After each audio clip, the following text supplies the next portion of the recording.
You see the report that Breakker and the Creeds could be main roster bound soon? I mean, didn't they just have a draft? I know, that's what I thought too, but maybe they intentionally held them back because... Actually, I can't even say that. I can't even say they held them back because they were busy through Battleground. Indy was the fucking champion, and they drafted her, so I don't think that was intentional. I don't know. I obviously expected Breakker to lose. I know you picked Gallus to win. I thought the Creeds would win. I mean, they got a title shot. I think it's Stand and Deliver in a 4-way tag match, and they lost.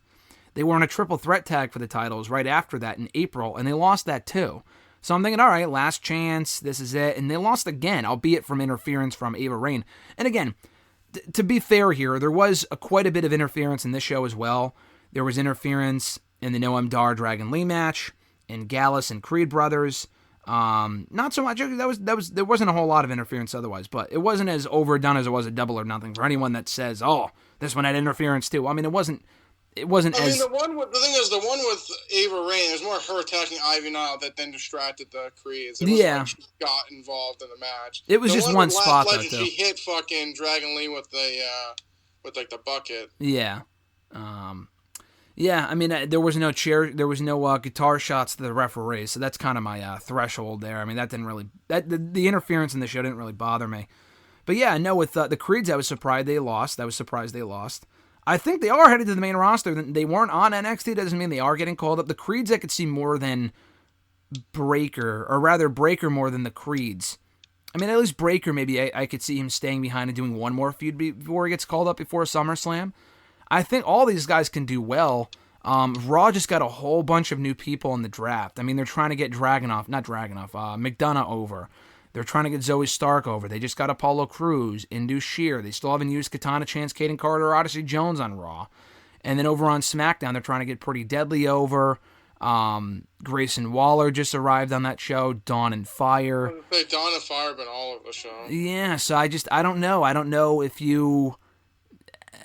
They do belong on the main roster. I'm just kind of worried that they'll get lost in the shuffle because they already called up a lot of people literally less than a month ago, and I don't want them to just be called up just for the sake of being called up. So, what are your thoughts on that? I mean, they belong there. I think Breakker could do really well on Raw as a heel on that show. I mean, they fucking need him on Raw. They need more heels. He could be in Money in the Bank for all we fucking know, but I don't know. I just feel like the timing is odd. Maybe just wait a little bit longer.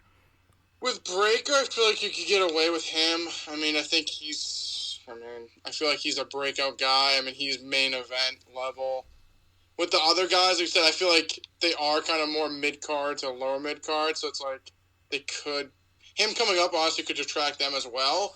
But I feel like with him, since he is a main event guy, I feel like he could be fine on either show. Like I said, Raw could use heels, so it makes sense for Raw specifically.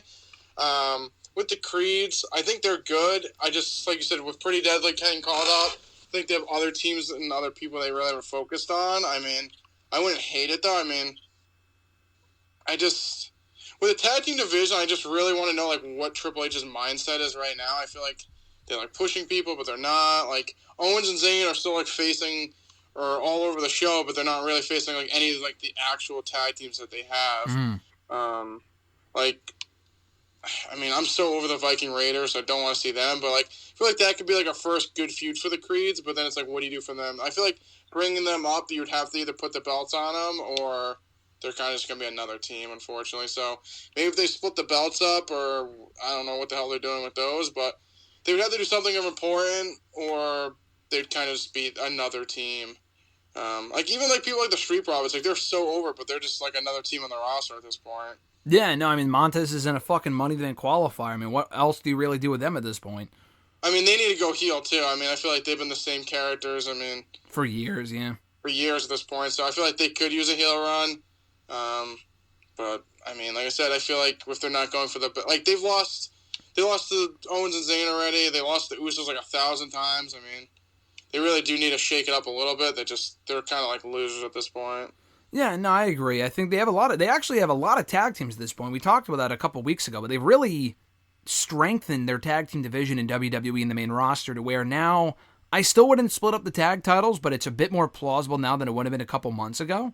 They have more meaningful teams, which is good.